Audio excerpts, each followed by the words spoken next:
वक्त किसी के प्यो का नहीं, बदलन लग्या कोई टाइम नहीं लगता, 1 मिनट के हेर फेर हो जाता।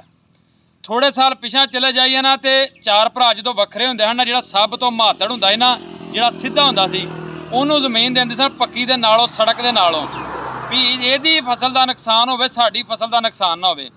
अज वक्त आ गया हम जो हुशियार चला के नहासते हैं तो सड़कों के नाल आते हैं पे, क्योंकि सड़कों वाली जिन्हों जमीन सन उन्होंने रेट ज़्यादा हो गए हैं। इस तो करके कल की गल है भी मोदी आंदा सी पाकिस्तान नूं पानी नहीं देना, पाकिस्तान एक एक बूंद तो तरस जाएगा। हुण मैं सुनिया कि 2 वारी थोड़े दिनों के विच ही राबता करके कहता सी पानी छड्डण डे आ, क्योंकि बारिशां बहुत ज़्यादा होण डईआं, हर पासे नुकसान होण डिआ।